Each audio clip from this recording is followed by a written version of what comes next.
자, 반갑습니다, 여러분. 우리 청년부를 뵙는 것은 몇 년 만인 것 같아요.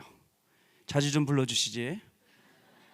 뭐 맛있는 게 있다고 혼자 자기들끼리 은혜 다 나눠 드시고, 오늘 이후로 자주 불러주시는 은혜가 임하면 안 돼요.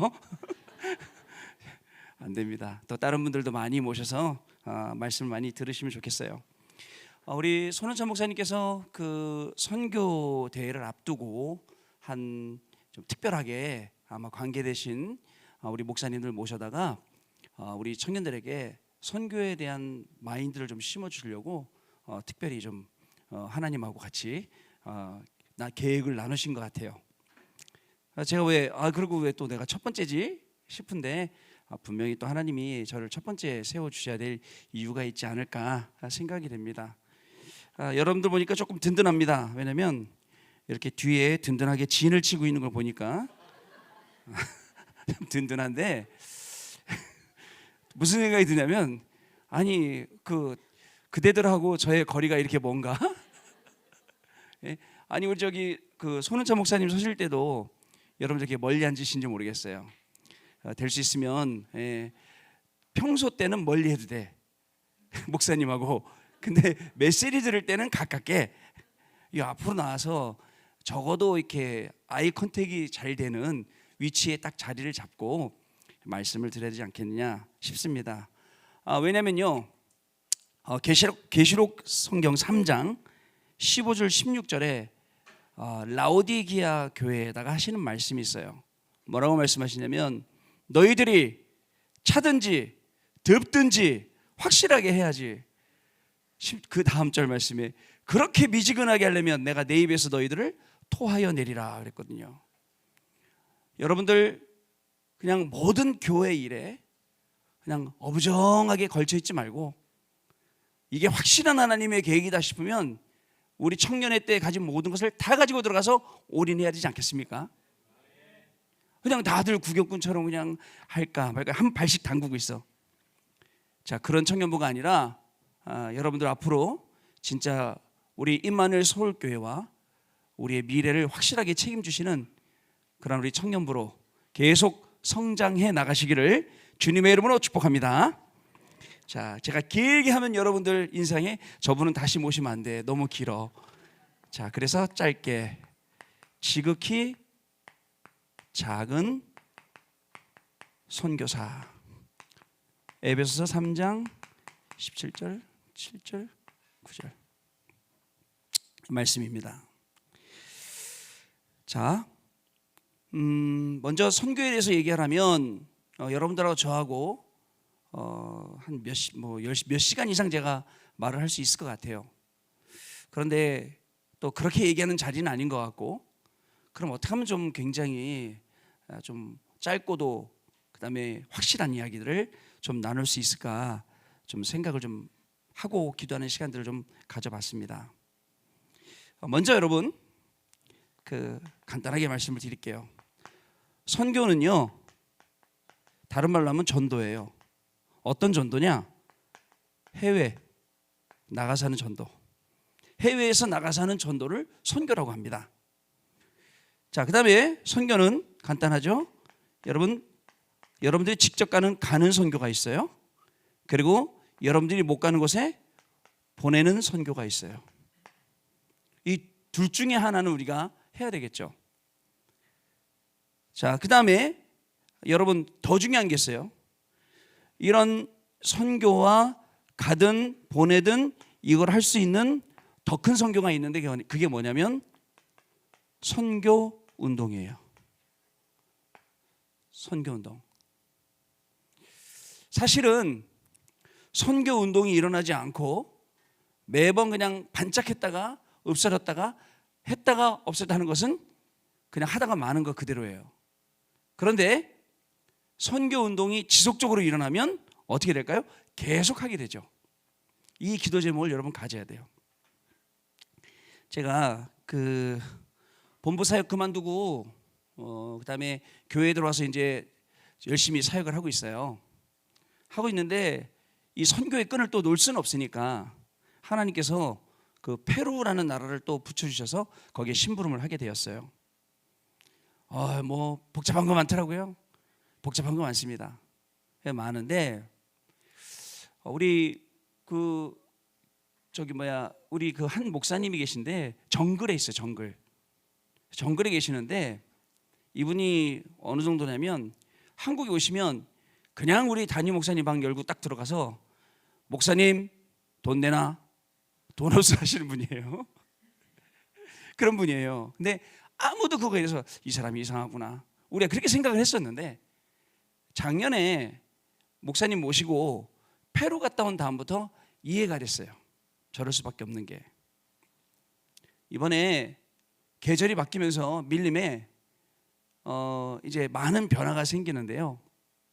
그분들이 뭐라고 그러냐면요, 아마존강 물 있죠. 여러분 아마존 그러면 고기도 많고 뭐 아주 뭐 수리하고 막 아마존강 물에 뭐죠? 화장실이 없으니까 거기도 화장실이에요. 그 목욕탕 없으니까 거기 목욕탕이에요. 밥해 먹는 물 없으니까 그 밥해 먹는 물이에요. 다 동시에 이루어지는 강, 아마존강. 여기에 날 더워지면 모기들이 얼마나 많아지겠어요.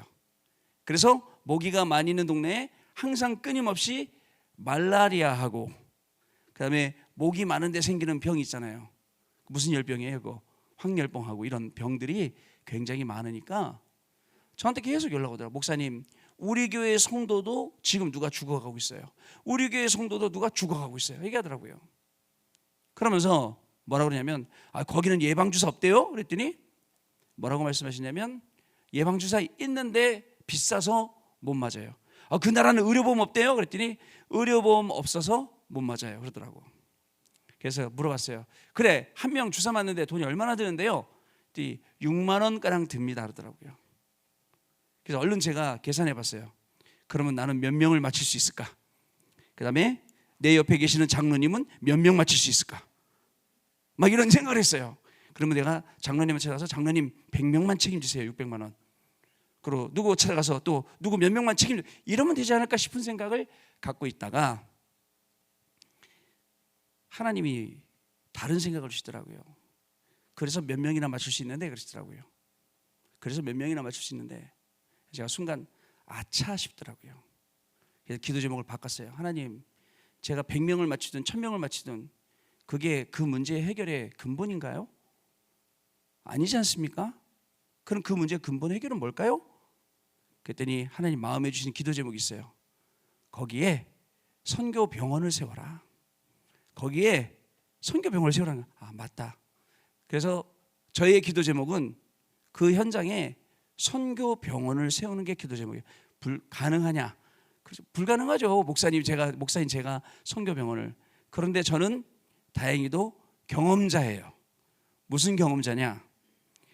지금 우리 교회가 우리 또 다락방이 바누아투 선교를 많이 하고 있잖아요.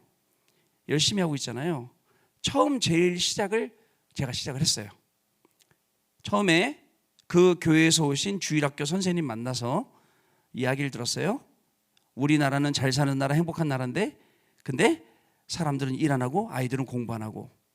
그래서 그러면 저 나라에 EMS부터 세워줘야겠다 해서 시작을 하고 선교대 시작했다가 그때 우리 혜륜이가 먼저 천국 가는 바람에 또 희한하게 하나님이 그렇게 하셔서 그 혜륜이 앞으로 나오는 모든 보상금 가지고 거기에 유치원을 세우게 되었죠.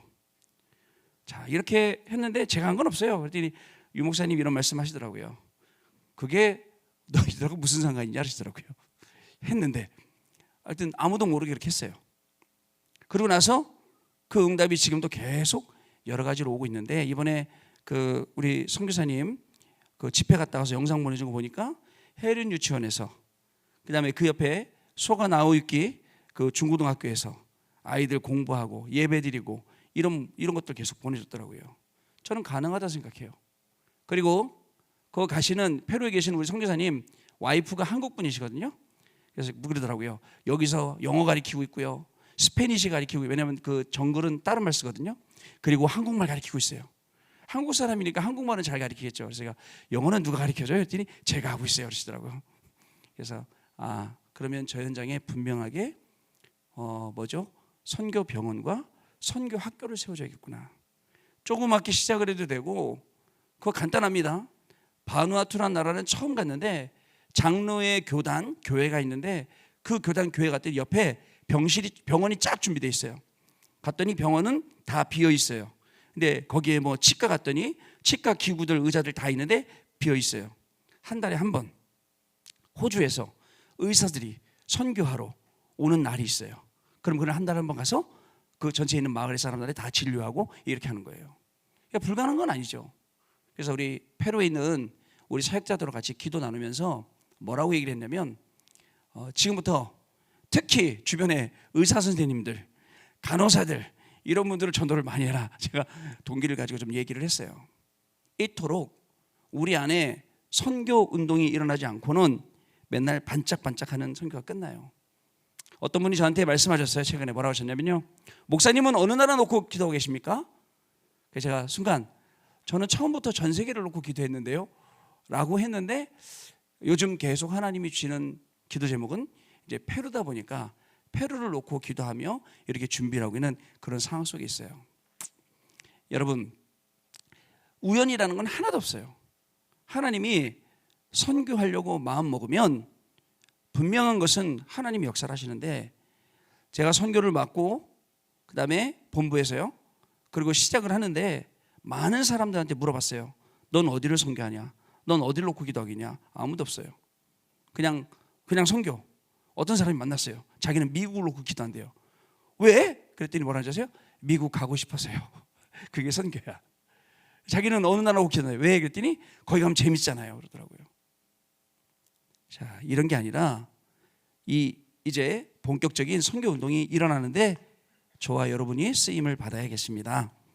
자, 그래서 본론은 이제 뭐 얘기를 하려고 하냐면, 여러분들 오늘 좀 약간 해외 유학생들 하면 조금 여기에 조금 이렇게 딱 잡혀 있는데, 걸려 있는 이 이상을 제가 얘기를 못 하는데요. 저는 해외 유학생들을 어떤 눈으로 보냐? 작은 선교사라고 봐요. 근데 오늘 본문 말씀처럼 결코 작은 건 아니에요. 하나님이, 물론 우리가 어떻게 감히 내 인생을 바울과 같은 위대한 전도자에게 비교할 수 있냐 하지만 하나님의 말씀이잖아요. 하나님의 말씀에 기록되어 있잖아요. 그죠? 그래서 이거 응답받으라고 있는 거지, 네가 바울처럼 뭐 된다 안 된다 그런 차원은 아니잖아요. 오늘 바울 말씀에 보면, 오늘 말씀 에베소서 3장 특별히 7절 말씀 보면, 이 복음을 위하여 그의 능력이 역사하시는 대로 내게 주신 하나님의 은혜의 선물을 따라 내가 뭐가 됐다고요? 일꾼이 되었노라. 근데요, 제가 얘기하고 싶은 얘기는 뭐냐면, 첫 번째로 현장 이야기를 좀 해보고 싶어요. 현장 이야기를 해보는데, 자, 우리 다락방 안에는요 실제로 이 유학을 다녀온 경험자들이 많습니다. 아마 이 중에도 유학 갔다 온 사람들이 있죠. 유학을 갔다 왔는데, 저도 유학을 갔다 왔는데 유학을 갔다 온 다음에 못 본 게 있어요. 학교는 보고 교회는 보고 사람들은 보고 했지만 진짜 이 제대로 된 선교 현장을 못 본 거예요. 여러분들, 제가 알기로는 우리 다락방에서는 지금은 안 그래요. 근데 필리핀에 엄청 많은 유학생들이 다녀갔죠. 한때 필리핀에 계신 어떤 선교사님은 그 대학생 선교회에서 하던 CCC에서 쓰던 훈련 건물, 거기를 사서 우리 렘넌트들이 엄청 많이 있었어요. 거기서 공부한 아이들이 졸업을 하고 또는 다른 제3국으로 유학을 가고 또는 한국으로 들어오고 아니면 외국계 취업을 하고 현재 다 가 있단 말이죠. 근데 과연 얼마나 많은 친구들이 그 필리핀 현장을 보고 그래 나는 필리핀 선교사야 라고 했을까요? 만약에 저는 거기를 거쳐간 우리 렘넌트들이 조금만 마음에 담았다면 아마 필리핀이라는 나라 완전 살렸을 거라 생각해요. 물론 완전 살리는 거는 하나님이 하시는 시간표지만요. 여러분 아세요? 필리핀이란 나라, 저도 잠깐 공부했던 나라예요. 그 나라가요, 물론 예전에도 사기도 많이 치고 어렵게도 많이 하고 이랬던 나라예요. 근데 그 나라가 지금은 어떻게 돼 있느냐? 여러분, 저도 필리핀 가서 공항 내리면 택시 안 탑니다. 안 타는 이유, 강도 만날까 봐. 강도. 바로 택시 타면 총 딱 들고 돈 내놓으시오 그러면 어떻게 해요? 그럼 돈 줘야지 어떻게 해요? 아예 안 타요. 그리고 한 번은 택시를 타고 선교사님 만나러 가는데 택시를 너무 많이 2시간 탔어요. 옛날에 제가 살던 동네 좋은 동네였거든요. 필리핀 마닐라에 산타메사라는 동네가 있었어요. 그 동네를 지나가는데 그 택시기사가 저한테 그러더라고요. 선생님, 유리창에서 택시 유리창 그 문에서 떨어져 앉으세요 그러더라고. 왜요? 그랬더니 나쁜 사람들이 청부살이를 하는데 오토바이 타고 와서 얼굴 보고 그걸 총으로 쏜다는 거예요. 그래서 내가 왜? 그랬더니 혹시 비슷한 사람도 쏜대요. 혹시 비슷한 사람 사진 보고 왔는데 비슷하게 또 제 얼굴이 흔한 얼굴이잖아요. 아 그래 떨어지려 안 주는구나. 근데 저는요 그 외에도 많이 들었어요. 우리 랩런트들 납치당한 거, 납치돼갖고 우리 우리 저 장로님이가 찾아온 거 돈 주고 또 납치당하기 어렵게 된 거 얼마나 많이 들은지 아세요? 그걸 들을 때마다 제 마음속에 드는 건 뭐냐면 저기서 저 사람들이 우리한테 복음 주세요, 복음 주세요, 복음 주세요 하는데 우리가 복음을 안 주고 엉뚱한 거 자꾸 주고 있구나. 가려운 데는 등인데 등을 안 긁어주고 다른 데는 엄청 긁어주니까 사람이 등 가려운데 딴 데를 긁으면 몸부림치잖아요. 저 사람들이 몸부림치고 있구나. 제가 있을 때만 해도 마닐라시에만 선교사님들이 1000명 넘게 있었어요. 거기서 전부 은혜 말씀 배워갖고 어디로 가느냐? 미국이나 다른 좋은 나라들로 다 가려고요. 거기서 그저 누리면서 살지만 실질적으로 생명 안 살리고 그 나라는 500년 이상 천주교 역사에 완전히 찌들어갖고 다 죽어가고 있는데 저는요 우리 해외 유학생들 진짜 작은 선교사로 그리고 그 현장을 제대로 보고 그 현장 살릴 수 있는 작은 선교사로 다시 태어나도록 이런 기도 제목을 가지고 있고요.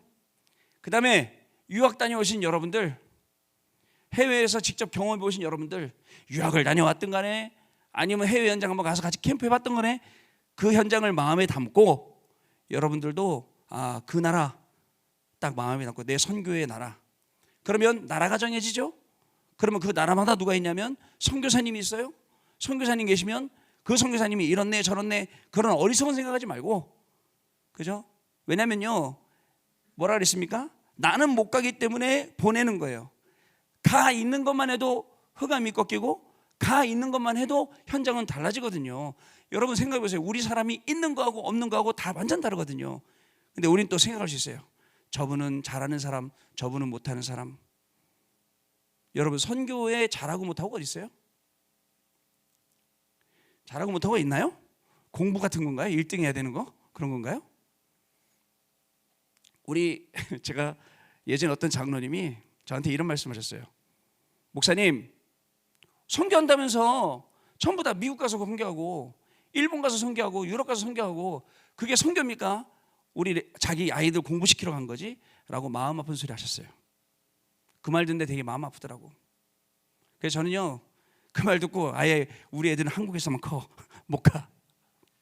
왜 마음이 아픈지 아세요? 물어봤습니다. 그러면 장로님 선교가 선교는 어떻게 해야 되는 건데? 그랬더니 말씀하시더라고요. 저기 아프리카에서 저 초막집 짓고 그 다음에 거적대기 뒤집어 쓰고 그게 선교 아닙니까? 그러시더라고요 저한테요. 그래서 제가 예 알겠습니다 그랬어요. 여러분 미국에 자식 공부하러 보냈다 절대 그렇잖아요. 이번 선교대 때 우리 오미야 선교사님 오시는데 실명을 얘기해서 죄송합니다. 그러나 뭐 나쁜 얘기 아니니까요. 미국에 선교로 가서 굉장히 고생 많이 하셨어요. 그 선교사님 우리 하영이 하은이 2딸 키우시면서 굉장히 어려우셨죠. 저희 교회 부목사님으로 계셨어요. 그리고 원래 남편이 목사님이셨어요. 남편분이 교통사고로 돌아가시고 사모님이셨죠. 이분이 목사님이 되셨어요. 목사님 되셨는데 생각해 보세요. 미국 가서 얼마나 고생했을 것 같아요. 진짜 그 두 아이들 키우는 거 보통 문제 아니죠. 교회 그 우리 동기, 그러니까 그 목사님하고 동기 목사님 교회에서 같이 옆에서 이제 협력 사역 해줘요. 그 목사님이 얼마 주느냐, 한 달에 300불 주세요. 집 렌트하는데 집세는 얼마냐? 1,500불이에요. 집세도 안 나오잖아요. 거기서 아이들 공부시키고 살아남으려면 여러분 얼마나 힘들겠어요. 근데요, 하나님이 우리 그 목사님 기도를 들어주셔갖고 그 옆에 같이 하시던 동역하던 목사님이 다른 데로 가버렸어요. 교회 다 놔두고 교인들 다 놔두고 가시는 바람에 목사님들, 자연스럽게 교인들이 목사님을 모시고 지금은요 교회도 사시고 그다음에 지금은요 제대로 자리 잡고 하세요. 여러분, 미국에 이미 237 나라 사람들 와 있어요. 다 하나 영어라는 언어 가지고 살고 있어요. 제가 가봤더니 한인타운만, 맨날 한국 사람이니까 한인타운만 다니는데 갔더니 네팔 타운이 있더라고. 저 네팔 타운 가봤잖아요. 아, 네팔도 타운이 있구나. 가서 네팔 사람도 올려보고 이미 다 와 있어요. 근데 우리가 공부시키러 가는 게 목적이라고요? 그렇지 않아요. 일본이 어떠냐면요, 여러분 가만히 내비두면 완전 싹 죽을 나라예요. 이미 신학교는 신학과가 없어지니까 학교 문 닫고, 그 다음에 우리 이종우 선교사님 말씀에 의하면 현재 수많은 몇백 개 교회가 목사가 없어서, 그죠? 장로님들이 지금 교회를 지키고 있고 그런 현장인데요. 그리고 일본 사람들 말로 8만 귀신, 그죠? 그 귀신들이 활동하고 있는 그 현장인데요. 거기에 우리가 단순히 그런 목적 가지고 가겠어요? 그런 생각 자체를 우리가 없애야 돼요. 제가 존경하는 다른 교회 목사님도 계세요. 그 교회에서 우리 일본의 선교사님을 대표로 보내놨어요. 너는 우리 교회 대표로 일본 가서 살린다, 선교사로. 당신의 모든 생활은 우리 교회에서 다 책임진다. 그래갖고 계속 전도하고 거기서 계속 기도하고 흑암 걷고 현장 살리고 그렇게 만들어줘야 되는데 우리의 생각이 너무너무 짧은 거예요. 이제 여러분도 알고 있는 현장들이 많이 있을 거예요. 그 현장에서 분명히 우리가 이런 모양이든 저런 모양이든 살리는 사람으로 우리가 분명히 쓰임을 받을 수가 있다는 거죠. 자, 그래서 여러분 유학생들이 왜 좋으냐? 유학생들은요 이 현장 선교지를 이미 경험했거든요. 여러분들도 유학을 갔다 왔다면 선교지를 이미 경험을 했어요. 그래서 뭐를 아느냐? 그 나라의 언어하고 그 나라의 문화하고 그 나라의 종교하고 그 다음에 사람들의 영적인 상태 이미 알고 있어요. 그래서 이렇게 딱 준비가 되어 있는 거죠. 자, 그 다음에 아까 말씀드렸지 유학한 후에 교회로 오신 분들도 여러분들 지금부터는 여러분들도 이 작은 선교사의 응답을 같이 받아야 됩니다. 자, 중요한 게 있죠. 렘넌트 시절 때, 이미 렘넌트 시절이 조금 지났어. 청년 시절 때 여러분들 이 선교라는 게 여러분들 마음에 딱 담겨야 돼요. 선교, 그런 마음이 딱 짠하고 지금 선교대 다가오죠. 내가 이번 선교대 때 어떤 응답 받아야 될지, 이번 선교를 통해서 하나님 나에게 무슨 일을 하실지 거기에 대해서 이미 가슴이 찌릿찌릿하게 여기에 전기가 이렇게 통해야 되는 겁니다. 자, 분명한 건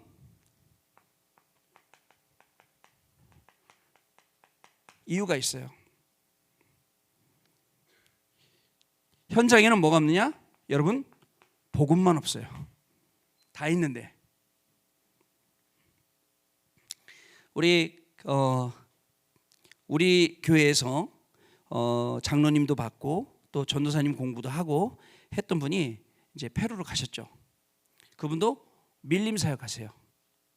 밀림 정글 아마존 사역하세요.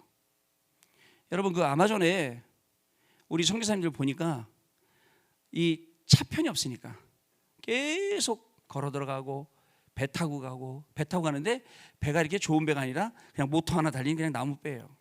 그래서 그거 통통거리고 타고 가.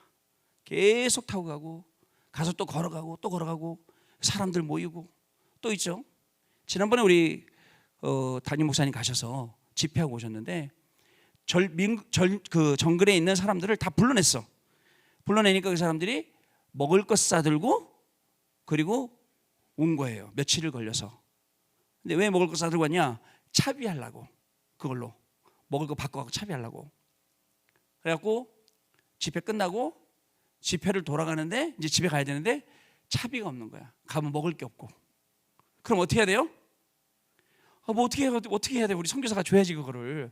먹을 것도 싸주고 차비도 싸주고 그래야지. 그러니까 이분이 담임 목사님 방을 뻥 차고 들어와서 돈 내놓으세요 돈 이랬던 이유가 있었던 거예요. 감사하게도 여러분 그분들이 이 나라 와갖고 막 이렇게 누구한테 막 돈 달라고 이렇게 하고 도와달라고 막 이렇게 막 그지처럼 그런 게 아니라 현장 갔더니 야 렘넌트들 제대로 키우고 있고 사역 제대로 하고 있더라고요. 그렇구나. 우리가 작은 것 같지만 하나님은 작은 게 아니라 여기에 완전 응답을 주시고 계신 것을 확인할 수가 있었어요. 여러분 선교는 자 프로그램 가지고 하는 거 아니에요. 많은 사람들이 프로그램 갖고 하더라고요. 프로그램으로 해서 선교운동이 일어나지 않아요. 선교는 그죠? 이 가슴으로 해야 돼요. 그래야지 안에서부터 올라오거든요. 그리고 여러분들 지금부터 자 우리 집안은 선교에 가면 되겠다. 나는 선교의 후대 되겠다. 우리의 후대들도 선교의 후대로 만들겠다라는 정확한 기도 제목이 우리가 있어야 됩니다. 자 그리고 우리 교회 박치학 장로님이라고 계세요. 박치학 장로님을 제가 한 10년 전에 만나뵀는데 10년도 넘었나 보네요. 만나뵀어요. 박치학 장로님이 저한테 그러셨어요. 목사님 저희가요 전도는 매일 생각하거든요. 근데 선교는 왜 매일 생각하지 않을까요? 진짜 그때 그 말을 듣고 제가 망치에 맞은 것 같더라고. 그렇지. 그럼 우리가 어떻게 매일 선교할 수 있게 만들어줄 수 있을까? 선교운동 어떻게 할 수 있을까? 어떻게 매일 선교를 생각할 수 있을까? 우리는요 되게 좀 선교지를 보면 여유 있게 생각하지만 거기는 막 급박하게 돌아가거든요. 선교지는. 근데 우리는 어쩔 때는 도와주고 어쩔 때는 안 도와주고 특히 교회가 중심이 돼서 돕지 않는 선교들을 보면 이런 문제들이 너무 많아지는 거예요. 여러분들이 마음에 막 뜨거워갖고 자 선교사님 보낼 때 내가 보내겠다 해갖고 막 선교사님 무조건 가세요 내가 도와드릴게요 해놓고 뭐 사업이 안 되거나 직장이 안 되거나 뭐가 안 되거나 그러면 또 끊어버려요. 그럼 저 선교지는 어떻게 하라고요? 그래서 교회가 그죠? 그래서 본부가 거기에 책임을 지고 그게 나중에 안 될 때는 교회 차원에서 도와주고 본부 차원에서 도와주고 이렇게 하는 거죠. 아마 앞으로 여러분들이 커서 교회의 중직자가 되고 하면 이런 부분들을 많이 만나게 될 거예요. 교회 중심으로 하는 말이 무슨 말이구나 그걸 알게 될 겁니다. 전도만큼 많이 생각해야 돼요. 그래서 전도만큼 매일 선교할 수 있는 내가 생겨야 돼요. 그래서 뭘 만들었냐? 그때 당시는 가능했어요. 지금은 전부 다 뭐 카카오페이 무슨 애플페이 무슨 페이로 다 하죠. 그때는 저금통이 가능했으니까요. 저금통을 만들어 놓고 매일 남자들은요 그렇습니다. 집에 들어오면 주머니에 있는 것부터 빼요. 주머니에 빼면 거기에 동전도 있고 하니까 또 잔돈도 있고 그러니까 거기다 넣어요. 넣어놓고 또 기도하고 거기다 아예 내가 선교할 나라 정해놓고 선교사님 정해놓고 그러고요. 이번에 여러분들 선교를 앞두고 할 때 자 매일 선교하는 여러분들의 이 뇌로 그다음에 영혼으로 바뀌어지는 그런 시간이 되시기를 바랍니다. 자, 세 번째 빨리 해드려야죠. 그러면 작은 선교는 어떻게 보면 사실은 눈에 안 보여요. 그러나 여러분 그 결과는 237 나라 5천 종족 살리고도 남게 돼 있습니다. 여러분 그 스토리 들어보셨죠? 사실 바누아투라는 나라는 우리는 어디 있는지도 몰랐던 데예요. 우리 김동우 선교사가 제 동생이라는 소리 많이 듣는데 저하고 상관없습니다. 상관없어요. 심지어는 우리 유광수 목사님도 저한테 미안하다고 몰랐다면서 김동우가 네 동생이라고 그러시더라고요. 그래서 제가 아닙니다. 제 동생 아니다 했더니 사람들이 다 그렇게 말한다고 그러시더라고요. 제 동생 아니에요. 그러니까 홍보하는 거 아니에요 지금 여러분. 이 양반이 이제 아침에 같이 나가서 커피 마시러 가. 금방 커피 마시다 안 보여. 그럼 저쪽 가 사람들도 전도하고 있어. 전도하는 거야. 복음 전하고 영접시키고. 그렇게 하다가 바누아투에서 온 아이들 둘을 전도하는 거예요. 둘을 전도하고서 그 두 아이를 양육시키는데 그 두 아이가 변화되니까 아버지가 너무 이상한 거야. 야, 니들도 달라졌다? 어떻게 된 거냐 했더니 우리가 뉴질랜드 공부하러 가고 선교사님 만났는데 선교사님이 복음 줘갖고 내가 이렇게 했다. 근데 그 아이들이 교회 다니는 아이들이에요.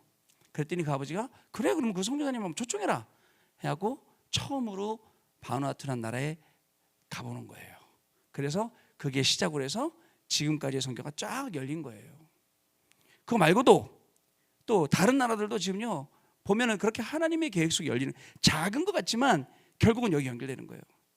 그래서 어떻게 해야 되느냐, 여러분 우리가 기억을 해주세요. 여러분 토마스 선교사 아시죠? 토마스 선교사가 간단하게 얘기해서 한국에 오자마자 죽었어요. 순교. 그죠? 이분이 얼마나 많은 준비했겠어요? 심지어는 한국말로 성경, 신약 성경 번역해갖고 그거를 우리나라 갖다 주려고 기쁜 마음으로 배를 타고 오고 있었는데 배에서 그냥 내리자마자 목탱강. 그러고 끝나면 이 이야기는 재미가 없는 이야기가 되는데 어떻게 됐느냐? 그죠? 그 목사님이 죽은 그 땅에는 한국 최초의 교회 소래교회가 세워졌고, 그 다음에 그 토마스 선교사님이 그죠? 이 놔뒀던 성경책을 어떤 분이 주워갖고 자기네 집에 벽지로 발라요. 벽지로 다 발라. 벽지 바르면 좋잖아요. 성경책 이거 벽지로 발라놔. 그리고 나중에 최치량이라는 사람한테 이거 팔았는데 그 사람이 여관을 하려고 그 집을 산 거야. 그래갖고 그 집에 있다가 누워서 이렇게 보는데 벽지를 읽고 있는데 하나님 말씀을 읽게 된 거예요. 읽다가 회심이 돼버려. 그래갖고 그 여관을 교회로 하는데 우리 부흥이 오라 1907년 다시 오라 막 하잖아요. 그때 일어났던 평양에 있는 장대현 교회가 바로 그 교회예요. 그 여관이 교회로 됐죠. 그리고 또 그 외에도 엄청나게 많은 일들이, 그러니까 완전히 한 알의 밀알이 땅에 썰어져 죽으면 썩으면 그죠? 그대로 있으면 그대로 있는 거고 썩으면 많은 열매를 맺듯이 선교는 마치 그런 것입니다. 여러분 그 외에도 저는요 우리 다락방 선교도 굉장히 많은 간증들이 있어요. 이렇게 237 나라로 5천 종족으로 가는, 여러분 수없이 많습니다. 그러나 진짜 중요한 거는 자 선교할 때는 뭐를 하냐, 원리스 하는 거예요. 어느 현장에 갔어요. 현장에 갔는데 현지 목사님이 너무 설교를 잘해요. 선교를. 옆에는 우리 한국 목사님 있어요. 그 한국 목사님한테 제가 목사님 여기 이분이 좀 잘하지만 그래도 우리 한국 사람이니까 이분을 좀 잘 도와주세요 그랬어요. 그랬더니 이분이 저한테 뭐라고 하시냐면, 목사님 한국에 가면 임마누엘 서울교회 있죠? 네. 한국에 가면 예원교회 있죠? 네. 아니 예원교회하고 임마누엘 서울교회하고 어떻게 같이 가요? 따로 가죠? 그러시더라고요. 그래서 제가 맞습니다. 교회의 방향과 또 여러 가지 내용이나 이런 게 다를 수 있어요. 그래서 다르게 가야죠. 그러나 우리가 같이 갈 때가 있어요. 언제냐면 우리는 렘넌트 그룹 무조건 같이 갑니다. 우리는 선교 그룹 무조건 같이 갑니다. 여러분 선교. 우리 온 청년들이 하나 돼서 선교 운동의 주역으로 여러분들 일어나시기를 바랍니다. 자, 그래서 엄청나게 이거 할 때 많은 응답들을 하나님이 우리에게 주셨다는 사실을 여러분 잊지 마시기 바랍니다. 이거 하다가 또 우리가 물포럼 만나게 됐죠. 앞으로요 물포럼 뛰어넘어서 더한 것도 하나님이 계속 주셔서 이 선교 현지를 우리가 파고들어갈 수 있도록 하실 거예요. 거기에 우리가 가지고 있는 모든 것 다 쓰임 받으면 그것만큼 기쁜 일이 어디 있겠습니까? 자, 그래서 다른 게 아니라 여러분 우리 시대 이후에도 계속 이 응답이 일어나도록 여러분 1970년 전 1970년 전이에요. 1970년 전에 바울의 2차 전도여행 때 고린도란 지역에 바울이 가게 됩니다. 지금으로부터 1970년 전이에요. 바울이 2차 선교 여행으로 고린도라는 지역에 가게 되는데 고린도라는 지역에 가서 누구를 만나느냐? 사도행전 18장 1절 4절 여러분들 너무너무 잘 아시는 브리스길라 부부를 만나게 돼요. 브리스길라 부부도 어떻게 됐죠? 로마에서 쫓겨왔잖아요. 두 사람이 어비 같음으로 1년 6개월 동안 18개월 동안 같이 업을 함께하고, 우리 유목사님 맨날 말씀하시는 안식일마다 회당에서 유대인을 헬라인을 그죠? 권면하고 강론하고. 그리고 나서 중요한 게 있습니다. 여러분, 사도 바울이 왜 자기가 작은 선교를, 작은 사람, 지극히 작은 자라 했을까요? 이 고린도의 교회가 이렇게 세워지게 되는데, 고린도 교회를 떠나갔을 때 다시 고린도에 올 때 누굴 만나게 되냐면 자기를 대적하는 사람들을 만나게 돼요. 그 사람들이 뭐라고 얘기하냐면요, 당신은 사도가 아니야. 진짜 사도 아니고 당신은 가짜야 라고 해요. 무슨 말이냐? 왜 가짜라고 했냐면, 당신이 진짜 사도라면 하나님의 축복을 받아야지. 왜 이렇게 가난하고 왜 이렇게 핍박받고 고난받고, 당신 진짜 사도 맞아? 이렇게 얘기를 해요. 또 거짓 교사들이 있었어요. 거짓 교사들이 뭐라고 얘기하냐? 당신은 글은 잘 쓰는데 왜 이렇게 말을 못해? 여러분, 이 땅 자체가 지식인들이 모이던 우상지역이거든요. 왜 말을 못해? 바울은요, 그죠? 자기가 항상 이야기할 때마다 사람의 지혜, 말의 지혜로 하지 아니하고 라고 합니다. 그리고 여러분들 맨날 사도행전 18장 1절 4절만 읽지만 그 밑에 5절에 가면 예수가 그리스도라는 정확한 말만 하거든요. 근데 그 밑에 보니까 누가 전도가 되냐면, 회당에 계속 들어가서 결론이 뭐냐? 회당장 그리스도라는 사람이 복음을 받게 되고 자기 온 가족을 살리고, 그 다음에 뭐죠? 그 지역을 살리게 돼요. 회당장이 회심했으니까 회당장 바뀌겠죠. 회당장이 바뀌는데 그 다음으로 온 사람이 소스데네라는 회당장인데, 이 사람 또한 복음 받는 거예요. 복음 받아 어떻게 되냐? 보니까 사도행전 18장에 보니까 이 사람이 법정 앞에 서서 막 두들겨 맞고 박해받고, 왜냐하면 개종했으니까. 그런데 고린도전서 1장 1절에 고린도전서를 쓸 때 바울이 하나님의 종된 나 바울과 소스데네는 이라고 썼어요. 소스데네가 누군지 궁금했어요. 여러분, 우리의 선교 속에요, 눈에 안 보이는 이런 응답들이 엄청나게 많이 오거든요. 그러니까 여러분, 두고두고 응답 올 거니까 여러분들 이 속으로 들어가시겠습니다. 자, 그러면 이제 마지막 결론. 자, 시간이 좀 많이 빼서 죄송하고요. 결론을 드리고 끝내야겠습니다. 자, 우리 청년들은 선교의 재원으로, 여러분들이 선교의 제일 주역으로 쓰임받을 사람들입니다. 아시겠죠? 지금부터 여러분 한 나라, 그리고 가능하다면 한 선교사님 딱 정해놓으시고 지금부터 선교를 놓고 기도하세요. 딱 마음에 담고.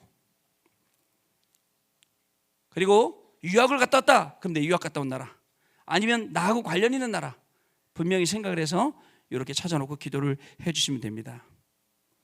자, 그리고 또 있어요. 우리 유학생들은요, 현지에 뿌리 내리는 학생들이 많아요. 현지에 뿌리 내리면 우리 선교사님의 오른팔 될 수 있도록 이렇게 기도하고 있습니다. 자, 그리고 마지막으로는 여러분들 유학 갔다 돌아오면 또다시 보내는 선교사가 되도록, 이렇게 제가 기도 제목을 전달한다면 이렇게 기도 제목을 전달하고 싶고요. 우리 청년들에게 부탁할 것은 또 뭐냐, 마지막으로 이 해외 유학생들 있죠. 이 유학생들을 지금 우리 청년들이 뭐 하고 있냐면 관리해주고 있어요. 지금 이렇게 팀을 나눠서 한 명 한 명 관리하고 있거든요. 사실은 그 쉬운 일은 아니에요. 왜냐하면 여러분들 있잖아요. 저는 많이 경험해봐요. 여러분들한테 카톡 보내는데 여러분들이 읽고 답장을 안 해요. 그럼 저를 좋아하는 거예요? 싫어하는 거예요? 뭐예요? 미워하는 거예요? 그러면 보통 사람들 제풀에 꺾여요. 아, 얘가 나 싫어하는구나. 안 보내요. 죄송하지만 저는 카톡 보내면 하루 뒤에 답할 때도 있고 이틀 뒤에 답할 때도 있어요. 왜냐하면 생각나면 해요. 혹시 오해할까 봐. 여러분, 이 해외 유학생들 관리하는 지금 스태프들이 우리 청년부에 있어요. 이분들이 관리할 때도 그냥 한 사람을 관리하는 게 아니라 선교라는 중요한 내용을 가지고 관리를 해 주십사, 이런 말씀을 꼭 좀 오늘 드리고 싶습니다. 여러분, 오늘 마지막 말씀에 여기 8절 말씀에 보면요, 모든 성도 중에 지극히 작은 자보다 더 작은 나에게 이 은혜를 주신 것은 측량할 수 없는 그리스도의 풍성함을 이방인에게 전하게 하시고, 이게 저와 여러분에게 주시는 말씀입니다.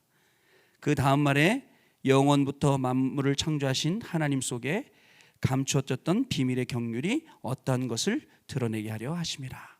이 말씀 여러분들 딱 마음에 담으시고 이번에 지금부터 4주 동안 선교에 대해서 중요한 응답을 받는 여러분들 되시기를 주님의 이름으로 축복합니다. 하나님 감사합니다. 바울이 자신을 지극히 작은 자라고 설명한 것처럼 우리가 지극히 작은 자이지만 우리에게는 237 나라 5천 종족 살리는 중요한 응답들이 우리의 눈앞에 있습니다.